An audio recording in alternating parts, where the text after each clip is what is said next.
오늘 우리 마태복음의 말씀을 가지고 하나님의 말씀을 증거하도록 하겠습니다.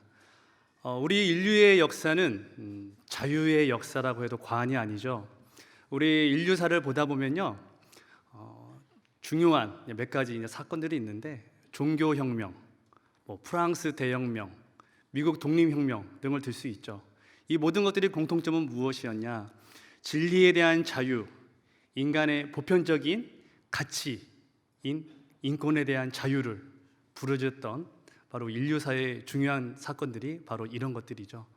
바로 우리 인간은 보편적으로 자유를 추구하는 그런 삶을 살았다고 해도 과언이 아닙니다.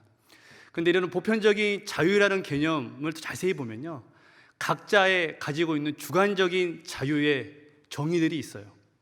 어떤 어르신한테 여쭤봤더니 그 어르신이 이렇게 말씀하시더라고요. 나는 자연인이다라는 프로그램처럼 아무도 간섭하지 않는 곳에서 나 멋대로 사는 것, 그게 참 자유다, 이렇게 말씀을 하세요. 제 딸한테 물어봤어요. 뭐가 자유가 아니냐고 물어봤더니 방학 숙제 없는 실컷 놀 수 있는 방학이야말로 진정한 자유라고 이렇게 얘기를 하더라고요. 여러분들도 여러분들 마음속에 여러분만이 정의하고 있는 이 자유라는 게 있을 겁니다. 그런데 여러분, 지금도 오늘 또 이렇게 자유를 만끽하고 계십니까?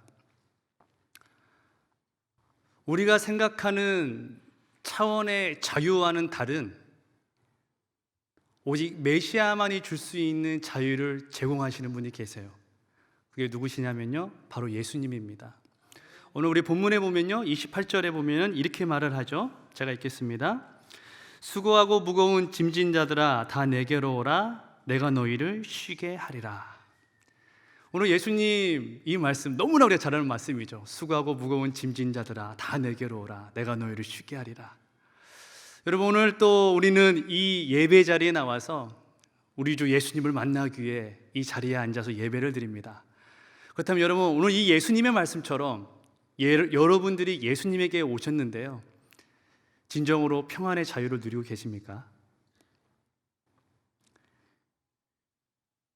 만일 그렇지 않다면, 나도 모르는 삶의 불안과 미래에 대한 두려움 때문에 내가 참된 자유를 누릴 수 없다면 우리의 믿음이 어딘가가 문제가 있는 것 같아요. 그런데 이와 동일한 상황의 인물들이 오늘 성경 본문에 등장을 합니다. 여러분, 우리 마태복음 이 복음서죠. 이 복음서는 특별히 유대인들을 위하여 예수님이 구약에 예언된 메시아임을 증거하기 위해 쓴 복음서가 바로 오늘 마태복음입니다. 그래서 마태복음을 보시다 보면요, 그 유명한 예수님이 하나님의 나라의 원리를 설명한 산상수훈, 그래서 마태복음 5장부터 7장까지 하나님의 원리에 대해서 설명을 하세요. 그리고 10장에서는 하나님의 나라를 선포하고 전파하는 바로 하나님의 나라, 또 하나님의 나라의 제자가 되는 제자의 길, 흔히 말하는 제자도에 대해서 마태복음 10장에 대해서 얘기를 하시죠. 여러분, 마태복음 5장, 7장 그리고 10장 이렇게 이어지는 마태복음의 흐름을 보면요, 우리가 오늘 11장을 읽었잖아요. 그리고 이제 이런 생각을 할 수가 있죠. 이렇게 예수님이 하나님의 나라의 원리와 제자가 되는 그런 길을 가르쳤다면 이제 11장에서는 그 말씀을 듣는 많은 사람들이 예수님에 대한 메시아적 이해가 많이 진전되었구나, 이렇게 생각할 수가 있어요. 그게 합리적인 것 같아요. 그런데 11장은 우리가 예상한 것과 반대로 이어집니다. 오히려 하나님의 나라와 예수님의 메시아성에 대해서 의문을 갖는 바로 그런 분위기가 고조가 된다는 거죠. 그래서 우리가 11장 초반부에 읽어보지는 않았지만 세례 요한이 나와서 예수님에게 이런 질문을 하는 거죠. 오실 그이가 당신이십니까? 마태는 세례 요한의 질문을 통하여 대변이라도 하듯이 예수님의 하나님의 나라와 메시아에 대한 의문이 고조되고 있다는 것을 말을 하고 있다는 거죠. 그 당시 이스라엘 백성에게는 더했습니다. 이스라엘 백성에게는 하나님의 나라와 예수님의 말씀은 이 세상과 동떨어진 다른 나라의 말씀으로 이해되었어요. 그래서 좀처럼 그 뜻과 진의를 분별하고 이해하기가 어려웠던 것이죠. 그도 그럴 것이 이스라엘 백성은 그들의 인생에 수고하고 무거운 짐들이 있었기 때문이에요. 그러면 그 짐은 어떤 짐이었냐면요, 첫 번째, 율법이었습니다. 여러분, 율법은 사실 하나님께서 이스라엘 백성들을 선택하시고 선민으로 삼으신 다음에 주신 하나님의 말씀, 하나님의 선물입니다. 그런데 그 말씀을 가르치고 연구하는 바리새인과 서기관들은 율법의 참뜻, 그 정신을 가르쳐 준 것이 아니라 그들의 율법주의라는 것을, 율법주의의 그 형식을 가지고 와서 그들을 옳맘했어요. 그러다 보니까 자연스럽게 이스라엘 백성들은 하나님의 선민이라는 이 표징에서 떨어지지 않기 위해서 소위 613개가 되는 율법을 기계처럼 지켜내야 했습니다. 또한 장로들의 유전을 지켜야 됐고, 시간이 지남에 따라 추가되는 그런 의무 조항들을 더 많은 추가되는 의무 조항들을 어깨에 짊어지고 그러한 삶을 살아갈 수밖에 없었다는 것이죠. 그래서 예수님은 바리새인과 서기관들이 잘못된 가르침으로 이스라엘 백성들의 멍에를 매는 것을 보고 마태복음 후반부에 보면은 이런 말씀을 했어요. 우리 마태복음 23장 우리 1절부터 4절까지 한번 읽겠습니다. 시작. 이에 예수께서 무리와 제자들에게 말씀하여 이르시되 서기관들과 바리새인들이 모세의 자리에 앉았으니 그러므로 무엇이든지 그들이 말하는 바는 행하고 지키되 그들이 하는 행위는 본받지 말라. 그들은 말만 하고 행하지 아니하며 또 무거운 짐을 묶어 사람의 어깨에 지우되 자기는 이것을 한 손가락으로도 움직이려 하지 아니하며. 여러분, 그래서 그 일례로 안식일에 대한 율법만 39가지였어요. 무엇을 하면 안 되고 무엇을 하면 안 되고 무엇을 하면 안 되고. 그래서 이 율법이 사람을 위해서 있는 것이 아니라 율법이 사람의 위해서 사람의 인생, 이스라엘 백성들의 인생을 올가맸다는 겁니다. 율법이 이들의 인생에 커다란 짐이었어요. 그러면 또 다른 짐은 무엇이었을까요? 바로 삶의 짐이었어요. 먹고 사는 문제. 여러분, 실은 먹고 사는 문제는 우리에게 매우 필수적이고 중요한 문제입니다. 네, 맞습니다. 그런데 왜 먹고 사는 문제가 이들의 삶의 짐이 되었을까요? 그것은 그들이 하나님의 백성임에도 불구하고 땅의 것만 생각하며 먹고 사는 것을 바라봤기 때문이에요. 이것은 흡사 애굽에서 종으로 살았던 그들의 조상들과 다를 바 없었어요. 애굽의 종으로 살았던 이스라엘의 조상들은 그들 나름대로 열심히 일을 했습니다. 그런데 그들이 종으로서 열심히 했던 것은 무엇이었냐면요, 벽돌 굽기와 쥐풀하기로 성을 쌓는 거였어요. 여러분, 애굽의 바로는 그들이 종으로 일을 하자 그들의 손에 벽돌 굽기와 쥐풀하기를 주면서 그걸 통하여 먹고 살게 합니다. 그럼 우리는 이런 생각을 할 수가 있어요. 지금 이제 우리 전지적인 관점에서 보고 있잖아요. 그럼 이런 생각을 할 수가 있어요. 아니, 그거 하찮은 벽돌 굽기와 쥐풀하기가 뭘 준다고 그렇게 종으로서 일만 했을까? 이렇게 우리 나도 모르게 하찮은, 정말 하찮은 거 가지고 열심히 살았다, 이렇게 혀를 찰 수도 있죠. 하지만 여러분, 벽돌 굽기와 이 쥐풀하기를 가지고 하는 일은 절대 하찮은 일이 아니었습니다. 그 당시 왕의 집과 성을 쌓기 위해서는 돌로 쌓아서 왕의 집과 성을 쌓았습니다. 그런데 이 자연석, 돌이 부족한 곳에서는 한계가 있었겠죠. 그러다 보니까 이들이 고민하여서 개발했던 게 무엇이었냐면요, 가마에다가 구워서 나오는 벽돌 굽기를 만든 거였어요. 즉 여러분, 이 벽돌 굽기는 그 당시에 최첨단의 문명과 과학의 이기였습니다. 특별히 애굽에서는 벽돌을 만들 때 뜨거운 태양볕에 말렸습니다. 그런데 이게 마르면서 이 벽돌이 뒤틀려지거나 내구성이 균열이 올 수 있기 때문에 그들이 이 벽돌을 말릴 때 무엇을 잘라놨냐면 집을 잘라서 벽돌을 만들었어요. 그래서 그 당시 이 이스라엘의 백성들이 행했던 것은 그저 하찮은 것이 아니라 그 당시에 최첨단의 문명과 기술의 지적을 가지고 일을 열심히 감당했던 거예요. 그렇게 삶의 것들을 먹고 살았던 겁니다. 그런데 그들이 애굽에서는 뭐였죠? 종이었어요. 종의 멍에를 베고 땅의 것만을 생각하여서 겨우 열심히 최첨단의 것들을 가지고 최선의 열심을 냈지만요, 그들이 만드는 결과물은 무엇이었냐면요, 애굽의 바로의 국고성에 불과했다는 겁니다. 그들이 가지고 있는 최고의 열심과 최고의 노력과 최고의 땀방울을 흘려서 일을 했지만 땅의 것만을 생각했을 때 그들이 지은 것은 바로의 국고성이라는 허무함 자체였다는 것이죠. 열심히 일을 했지만 허무함을 위해 일을 했던 겁니다. 그 이유는 무엇이었을까요? 그들이 하나님의 백성이었지만 종의 멍에를 메고 땅의 것만 생각하며 일을 감당하였기 때문에 그들의 결과물은 뭐였냐면 세상의 권력을 내세우기만 하는 그런 허무함 자체였다는 것이죠.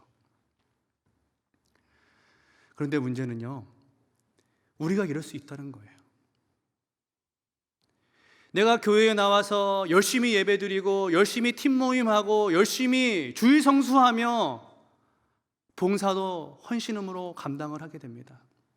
그런데 이 율법의 참 뜻은 잊어버리고 이 공로주의와 이 율법이 나의 율법주의로 변모되고 나를 높이기 위한 율법주의가 되면은 그때부터는 신앙생활을 열심히 감당하지만 내 안에 참된 자유가 없어요. 내 삶에서도 마찬가지입니다. 내가 지금 예배를 드리기에 이 자리에 앉아 있지만 또한 삶에서는 나의 삶에 맡겨진 것을 열심히 감당하며 일을 하지만 내가 땅의 종으로서만 이 일을 감당하면 우리가 결국에 짓는 결과물은 무엇이냐면요, 나의 국고성을 짓는 겁니다.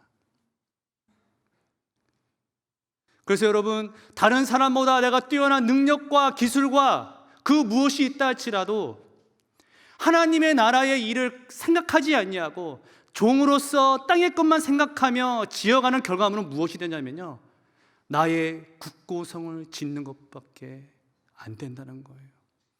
여러분, 혹시 그렇게 하고 있지 않으세요? 세상이 지어준 나의 연봉이라는 지푸라기와 열심히 노력해서 만든 나의 집 평수라는 벽돌을 가지고 나의 국고성을 쌓아갑니다. 그래서 남들보다 나의 국고성이 높으면 우쭐대고 기뻐요. 그런데 반대로 내가 쌓은 국고성이 남들보다 낮고 하찮아 보이면 나도 모르게 우울하고 슬퍼지는 게 혹시 우리의 모습이 아닙니까? 그래야 해서 그것을 이겨내기 위해서 다시 종의 멍에를 메고 벽돌과 지푸라기로 나의 국고성을 쌓아가는 게 우리의 모습일 수 있다는 겁니다. 혹시 자유를 누리지 못하는 이유가 우리가 앞에서 말한 이런 이유와 같다면 우리의 믿음은 어딘가 단단히 고장난 것 같아요. 고장난 것이 틀림없습니다.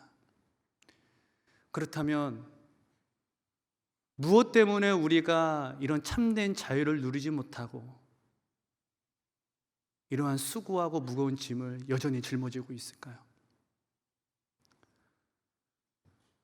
그것은 여러 가지가 있겠지만 오늘 말씀을 통하여서 우리가 알 수 있는 것은 예수님의 말씀이 틀린 것이 아니라 우리는 우리가 듣고 싶은 하나님의 말씀을 발췌해서 듣기 때문이에요.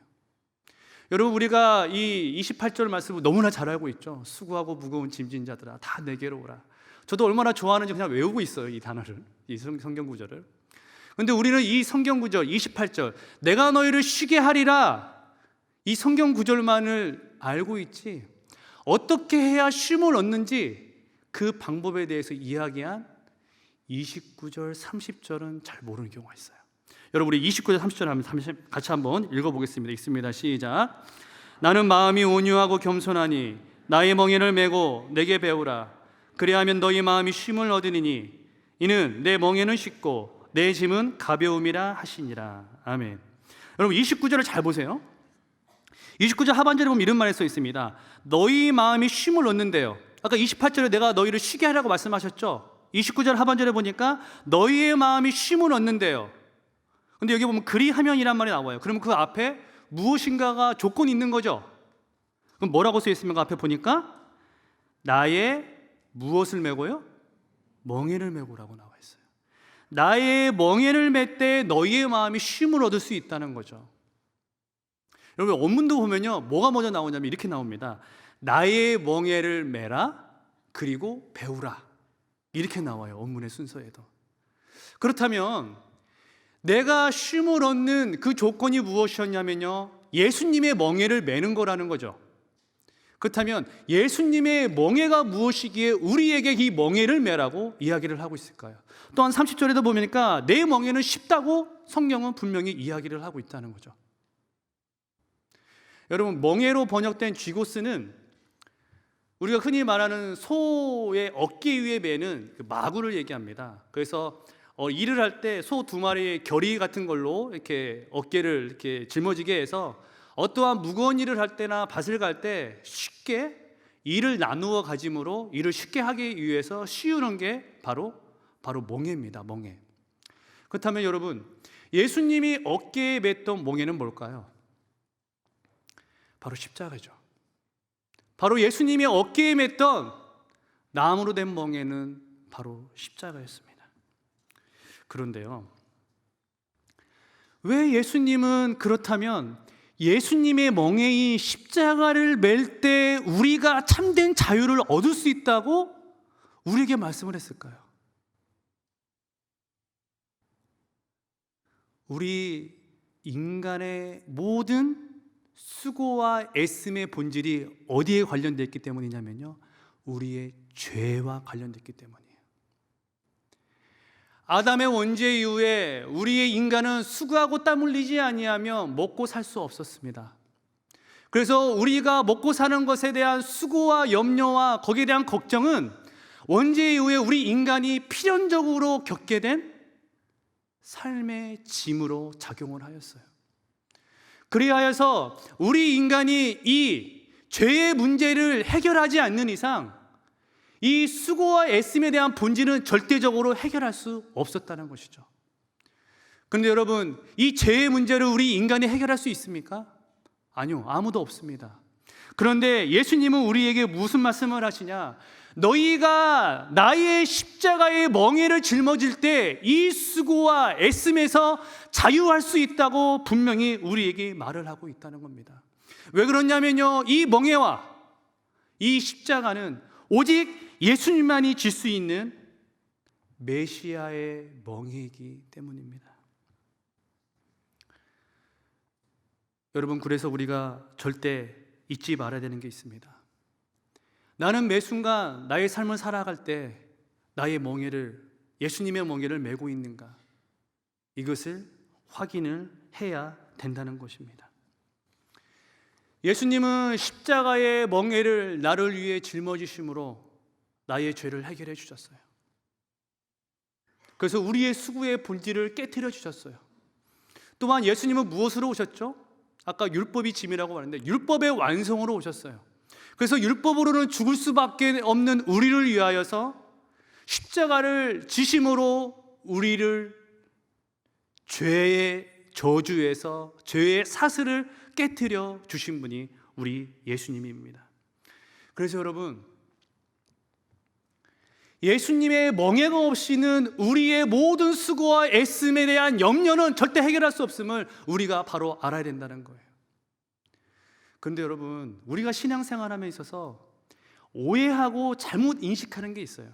그게 뭐냐면요, 여러분, 우리가 예수님을 맨 처음 믿으면 막 큰 기쁨이 있어요. 나도 모르는 막 희락이 있고 이렇게 찬양이 흘러나오기도 하죠. 그런데 우리가 시간이 조금 지나면 어떻게 푸념 섞인 고백을 하냐면요, 요즘 예수님을 만나고 나서 되는 게 하나도 없어. 내 삶이 너무 팍팍해졌어. 요즘 내가 예수님의 십자가를 짊어지고 걸어가고 있는 것 같아.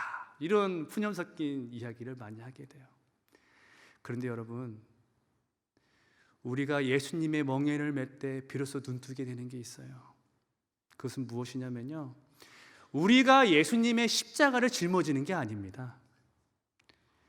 예수님이 오히려 나의 죽음의 십자가를 짊어지고 그 길을 나와 함께 소 두 마리가 겨리를 메고 걸어가고 있는 것처럼 내 옆에 동행하고 계신 거예요. 여러분, 우리가 십자가의 멍에를 매지 않으면 이 십자가는 나의 영원한 짐이 될 수밖에 없습니다. 하지만 우리 주 예수님이 오셔서 나의 죽음의 멍에를 나의 대신해서 지셨다는 것을 눈뜨게 될 때야 비로소 우리는 나의 수고를 주님께 맡길 수 있게 되는 겁니다. 여러분, 혹시 내 삶의 수고와 멍에 때문에 지금도 참된 자유를 누리지 못하는 분 계십니까? 지금 나는 얼마만큼 주님의 십자가의 멍에를 매는 것을 인정하고 고백하고 있는지를 묻는 저와 여러분 되길 바랍니다. 그리하여서 다시 한번 주님의 멍에를 확인함으로 참된 자유의 시작을 누리는 저와 여러분들에게 예수님의 이름으로 축원합니다. 그런데 여러분, 예수님이 우리에게 멍에를 매라고 하신 또 다른 이유가 하나 있어요. 그것은 무엇이냐면요, 멍에를 맬 때야 비로소 나의 가치, 나의 본질을 발견할 수 있어요. 그리고 나서 우리가 세상에 속지 않을 수 있기 때문에 예수님의 멍에를 매라는 거예요. 여러분, 성경은 우리를 질그릇에 비유합니다. 우리 고린도후서 한번 4장을 같이 한번 화면을 통하여 한번 읽어보겠습니다. 읽습니다. 시작. 우리가 이 보배를 질그릇에 가졌으니 이는 심히 큰 능력은 하나님께 있고 우리에게 있지 아니함을 알게 하려 함이라. 여러분, 우리 인생을 질그릇에 비유하고 계세요. 그런데 여러분, 질그릇은 그냥 토기처럼 쉽게 깨지는 질그릇입니다. 근데 이 질그릇이 가치 있는 이유가 무엇이냐면요, 이 질그릇 안에 무엇이 담겨 있기 때문이죠? 보배가 담겨 있기 때문이에요. 그런데 여러분, 잘 생각해 보시면요, 질그릇만을 바라보면 그 안에 보배가 담겨 있는지 무엇이 담겨 있는지 알 수가 없어요. 그래서 질그릇이 가치 있는 그릇인지 아닌지를 알기 위해서는 역설적으로 무엇이 깨져야 하죠? 네, 질그릇이 깨져야 돼요. 질그릇이 깨져야 보배가 드러나기 때문에 이 사람이 얼마나 가치 있는 것인지, 이 질그릇이 얼마나 가치 있는 것인지 알 수 있게 되는 것이죠. 그렇다면 여러분, 우리의 질그릇, 우리의 겉사람이 깨질 때가 언제입니까? 소위 우리가 십자가를 통과할 때고, 내가 고난의 광야를 통과할 때. 역설적이게도 나의 껍데기가 깨지는 것은요, 믿음의 고난을 통하여서 나의 겉사람이 깨질 때 내 안에 있는 보배가 드러난다는 거예요. 여러분, 그런데 우리 믿는 자들에게 소위 광야는 뭐라고 말을 하죠? 세상이라고 말을 해요. 물론 여러분, 세상은 광야이기도 하지만 우리의 소명지이기도 하죠. 나의 사명을 실현하고 성취하는 곳이기도 합니다. 또한 사명의 현장이기도 하지만 고난의 현장이기도 해요. 믿는 자로서 살아가기 위해서는. 또한 무슨 현장이기도 하냐면 광야의 현장이기도 해요. 그런데 여러분, 한번 곰곰이 생각을 해보세요. 여러분, 언제부터 세상이 나에게 광야가 됐을까요? 여러분들이 예수님을 믿기 전에도 세상의 광야였습니까? 저에게는 안 그랬던 것 같아요. 세상이야말로 나의 마음대로, 나의 성격대로, 나의 성질대로 흥청망청 살아도 기쁘고 기쁜 곳이 세상이었어요. 그런데 여러분, 언제부터 세상이 광야가 되었습니까? 내가 예수님을 믿기 시작할 때부터 그 좋았던 세상이 광야로 변하기 시작했어요.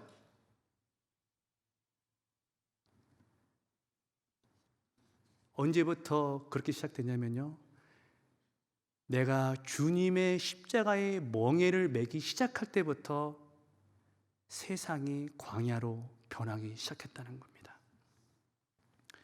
그래서 여러분, 혹시 여기에서 계신 분들 중에 세상이 광야로 느껴지는 분 계세요? 축하드립니다. 여러분, 이 광야의 삶으로서의 진입이야말로 내 안에 계신 보배 되신 예수님을 발견할 때입니다. 오히려 반대로 예수님께서 더 깊은 그 자신을 보여주기 위하여서 우리를 지금도 광야로 내모시고 계신 건지 몰라요. 여러분, 광야에서 비로소 내 겉사람이 깨짐으로 내 안에 있는 보배가 드러납니다. 그리하여서 내가 얼마나 존귀한 존재인지를 깨닫게 됩니다. 왜 존귀한 존재인지를 깨닫게 되는 게 그렇게 중요하냐면요, 내가 존귀한 존재인지를 깨달아야 세상에 속지 않기 때문이에요. 여러분, 우리는 존귀한 존재라는 것을 너무나 많은 것들로 이야기할 수 있어요. 그런데요, 우리에게 문제가 있어요. 존귀한 존재임에도 불구하고 우리에게 문제가 하나 있어요. 그 문제는 무엇이냐면요, 너무 잘 속는다는 거예요. 오늘 이렇게 하나님의 말씀을 듣고 매주마다 하나님의 말씀을 통하여 은혜를 누리지만 세상에 나가면 세상의 소리에 또 속아요. 그렇다면 우리는 왜 그렇게도 세상의 소리에 속을 수밖에 없을까요? 그것은 우리 안에 있는 두려움 때문입니다. 세상이 주는 두려움 때문에 그래요. 여러분, 세상에 살아가는 것을 광야와 같다고 말씀을 드렸어요. 광야의 삶을 살다가 보면 광야의 맹수가 튀어나오기도 하죠. 우리의 삶이 그럴 수 있어요. 삶의 소원은 인간관계의 긴장과 소외감 때문에, 또한 인생을 살아감에 있어서 알지 못하는 미래의 불안감 때문에, 또한 눈 뜨면 나가야 하는 삶의 전쟁터와 같은 치열함에서 살아남기 위한 절박함 때문에 우리가 세상을 두려워합니다. 세상의 권세 잡은 사단은 우리의 두려움을 알고 우리의 겉사람이 깨지면 너희는 죽는다 하고 지금도 우리를 겁박해요. 우리 역시 그렇게 치장하고 포장한 겉사람이 깨지면 나는 이 세상에서 매장당할 수 있다는 그런 두려움을 가지고 신앙생활을 한다는 거예요. 그래서 매번 우리가 세상의 소리에 속아요. 거기 넘어져요. 그런데 여러분, 절대 우리가 속아서는 안 됩니다. 오히려 우리는 깨져야 됩니다. 깨져야 우리는 살아요. 깨져야 비로소 그 안에 계신 보배 되신 예수님이 드러나기 때문입니다. 예수님이 드러날 때 우리가 살 수 있는 것은 무엇이냐? 내 안에 계신 그 보배 되신 예수님이 드러남으로 우리의 겉사람은 후패하나 우리의 속사람은 강건해진다는 것이죠. 여러분, 그런데 우리의 속사람이 강건해진다는 그런 말씀이 많이 써 있지만, 우리의 속사람이 강건해진다는 말은요, 우리가 인식하냐면은 내가 예전에는 하나 할 수 있는 것을 속사람이 강해져서 10개를 할 수 있는 능력자로 변신하는 것인가? 그런 게 아니에요. 예수님 무조건 능력 주셔서 슈퍼맨처럼 모든 걸 감당할 수 있다는 그런 속사람의 강력함을 말하는 게 아닙니다. 속사람이 강건해지면요, 그 사람은 더 큰 능력인 하나님을 철저히 의지하는 자가 되는 거예요. 나의 힘이 아니라 하나님을 철저히 의지하는 자가 되는 게 속사람이 강건해지는 거예요. 여러분, 저희 집에 초등학교에 들어가지 않은 아이가 하나 있어요. 어느 날 집에 갔는데 그 아이의 입이 이렇게 쭉 나왔어요, 오리처럼. 그래서 무슨 일이 있나 보다라고 해가지고 나중에 알게 된 건데, 유치원에서 간식 때문에 아이랑 싸웠대요. 그래서 입이 나온 거예요. 그래서 저는 이제 모르고 있으니까 이제 아이한테, 하준아, 너 왜 무슨 일이 있었니 유치원에서? 그랬더니 이 아이가 저를 탁 쳐다보면서 뭐라고 한 줄 아세요? 이게 다 아빠 때문이야! 그러는 거예요. 제가 뭘 잘못했다고. 저도 모르게 의문의 일패를 당하고 있었어요, 계속. 그런데 더 황당한 일이 벌어집니다. 그렇게 의문의 일패를 당하고 있는 채 충격에 가시기도 전에 아이는 거실에 가서 언제 그러냐 장난감 가지고 막 혼자 놀고 있는 거예요. 여러분, 근데 제가 이때 정말 놀라운 은혜를 받았어요. 여러분, 어린아이가 이게 다 아빠 때문이야 라고 말하면서 자신의 아픔을 다 저에게 전가했어요. 그런데 어린아이와 같지 않으면 천국에 들어갈 수 없다는 말씀이 이 말씀이더라고요. 내가 아무리 낑낑거리고 수고한 짐을 내가 맡고 있다고 해서 해결될 수 있는 게 아무것도 없어요. 우리 아이가 이 짐을, 이 아픔을 나에게 맡길 수 있는 것은 단 하나입니다. 나의 아버지이기 때문에, 나의 부모님이기 때문에 내가 무엇을 내도 나의 아버지가 나를 보호해 주실 거야. 이 놀라운 신뢰 때문에 나에게 모든 것을 베풀고 푸념을 쏟아붓고 있는 것이죠. 여러분, 근데 우리가 이래야 돼요. 우리가 하나님 앞에 나의 모든 것을 맡겨서 나는 내가 하나님이 맡겨주신 기쁜 일을 감당하는 게 우리가 해야 될 일인 것입니다. 여러분, 예수님의 멍에를 메고 배우는 게 이겁니다. 여러분, 28절에 보면요, 이렇게 다시 한번 말할 수 있죠. 수고하고 무거운 짐진 자들아 다 내게로 오라, 내가 너희를 쉬게 하리라. 그 첫 번째는 무엇이냐면요, 내게로 오라, 하나님께 가까이 가는 겁니다. 여기도 예수님 뭐라고 하냐, 나한테 더 가까이 오라는 거예요. 내가 너와 함께하고 싶다는 이야기가 오늘 다 내게로 오라는 겁니다. 이 초대는 유일하게 마태복음에만 있는 하나님의 초대인 겁니다. 여러분, 저는 제가 제 자신을 가장 잘 안다고 믿었어요. 근데 결혼하고 났더니 제 아내가 저를 더 잘 알아요. 아이를 낳았더니 우리 아이가 저를 너무나 잘 알아요. 제가 나는 뭐 좋아한다, 무슨 버릇이다고 말하지 않는데 아이가 똑같이 제 말버릇, 잠꼬대 다 똑같이 따라하는 거예요. 왜 그렇습니까? 이 아이는 나와 같이 있기 때문에 그런 거예요. 여러분, 내가 예수님의 멍에를 메고 죽게 나아갈 때 내가 누구의 자녀인지를 알 수 있습니다. 그리고 나의 수고하고 무거운 짐을 누구에게 맡길지도 내가 알게 됩니다. 그것은 하나님 아버지와 자녀된 나의 끈끈한 믿음과 신뢰가 있기 때문입니다. 이런 놀라운 은혜를 누려서 참된 안식을 누리는 저와 여러분 되길 바랍니다. 자, 그런데 마지막입니다. 우리는 이 세상에서 삶을 살아갈 텐데요, 어느 때까지 이 세상의 광야의 삶 같은 삶을 살아갈까요? 하나님 나라의 완성이 이를 때까지. 그렇다면 우리는 어떻게 해야 하나님이 지금도 우리 주 예수님이 나의 멍에를 메고 나와 함께 동행하시며 나의 수고하고 무거운 것을 다 어깨에 짊어지고 나와 함께 하시는, 나와 동행하시는 주님이라는 것을 인식할 수 있을까요? 저는 그것에 대한 성경적인 답을 애굽의 종되었다가 출애굽하여서 가나안 땅으로 걸어갔던 이스라엘의 백성들의 삶을 통하여 그 답을 찾고자 합니다. 여러분, 민수기 우리 9장을 한번 다 같이 한번 성경을 통하여서 한번 화면을 통해 보겠습니다. 9장 15절, 17절, 22절, 23절입니다. 한번 같이 읽을게요. 시작. 성막을 세운 날에 구름이 성막 곧 증거의 성막을 덮었고 저녁이 되면 성막 위에 불 모양 같은 것이 나타나서 아침까지 이르렀으되 항상 그러하여 낮에는 구름이 그것을 덮었고 밤이면 불 모양이 있었는데 구름이 성막에서 떠오르는 때에는 이스라엘 자손이 곧 행진하였고 구름이 머무르는 곳에 이스라엘 자손이 진을 쳤으니 이틀이든지 한 달이든지 1년이든지 구름이 성막 위에 머물러 있을 동안에는 이스라엘 자손이 진영에 머물고 행진하지 아니하다가 떠오르면 행진하였으니 곧 그들이 여호와의 명령을 따라 진을 치며 여호와의 명령을 따라 행진하고 또 모세를 통하여 이르신 여호와의 명령을 따라 여호와의 직임을 지켰더라.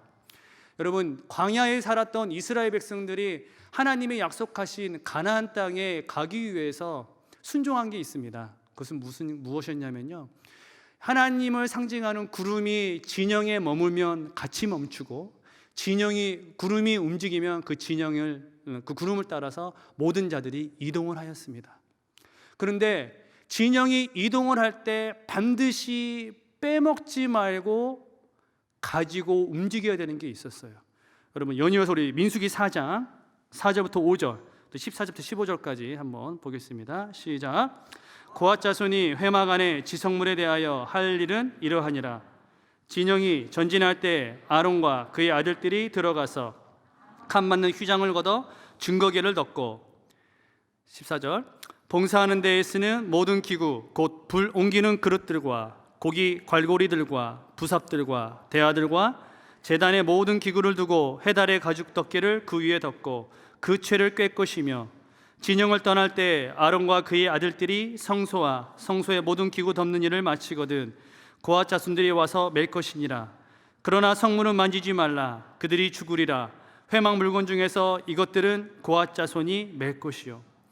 여러분, 이들이 구름을 따라서 이동할 때 반드시 잊지 말고 가져가야 되는 게 있었습니다. 거룩한 성물, 그 중에서도 여기에 나와 있는 증거궤라는 언약궤였습니다. 근데 언약궤를 가지고 갈 때 어디에 짊어지죠? 어깨에 짊어져야 됐어요.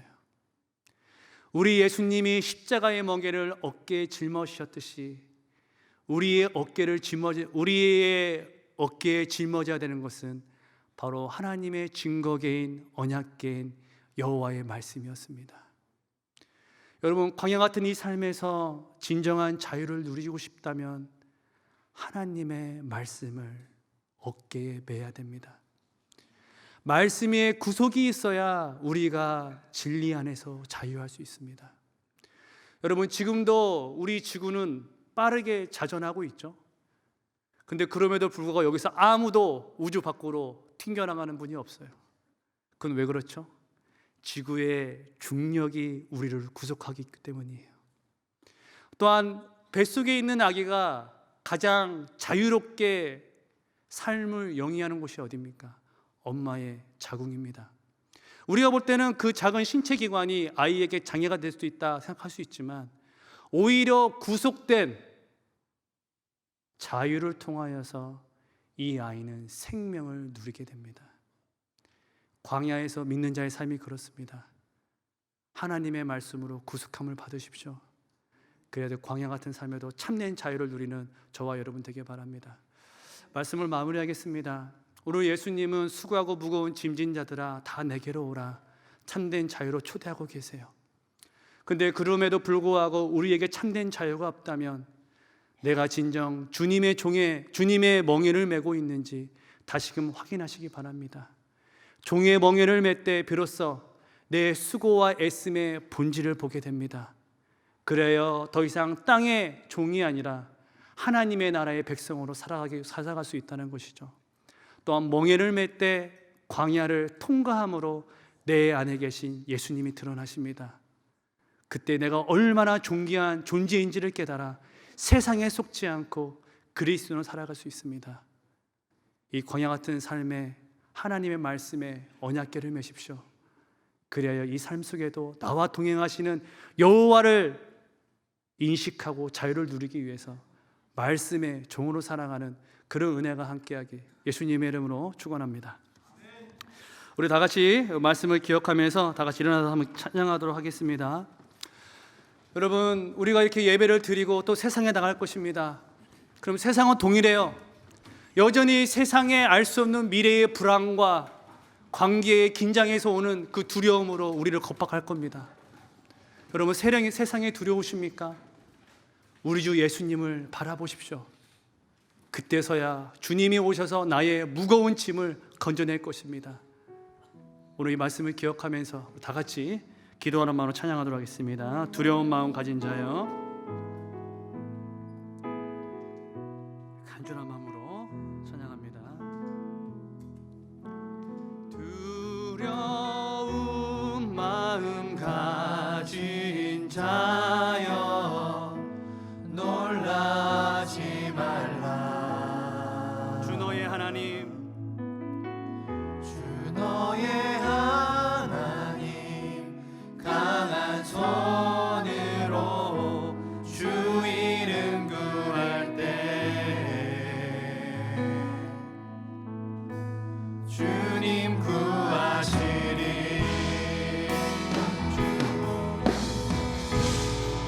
다시 한번 찬양합니다. 두려운 마음, 두려운 마음 가진 자여, 놀라지 말라. 주 너의 하나님, 주 너의 하나님, 강한 손으로 주 이름 부를 때 주님 구하시리. 주님 구하시리. 오셔서 주 오셔서 구하시리 주 오셔서 주 오셔서 구원하시리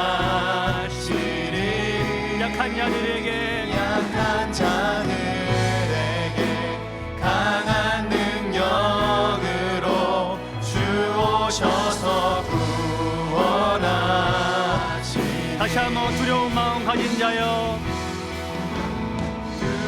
두려운 마음 가진 자여 놀라지 말라 주 너의 하나님 강한 손으로 주 너의 하나님 강한 손으로 주 이름 부를 때 주님 구하시리 주님 구하시리 주 오셔서 주 오셔서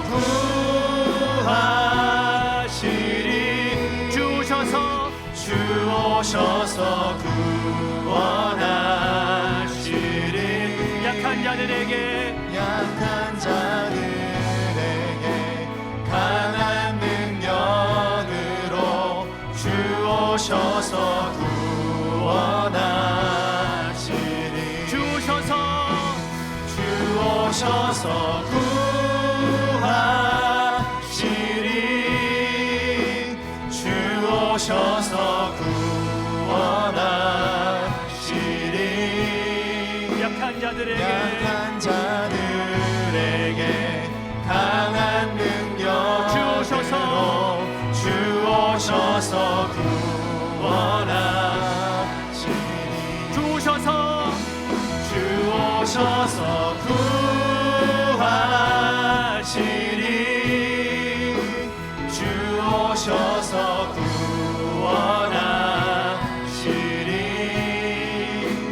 약한 자들에게 강한 능력으로 주 오셔서 구원하시리 우리 목소리로만 찬양합니다. 주 오셔서 주 오셔서 구하시리 주 오셔서 구원하시리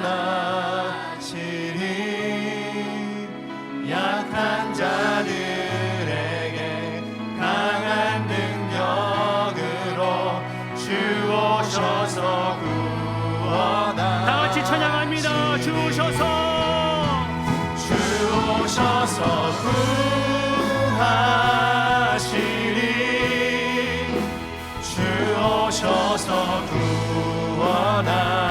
구원하시리 약한 자들에게 강한 능력으로 주 오셔서 구원하시리 우리 시간 다 같이 간절한 마음으로 기도하겠습니다.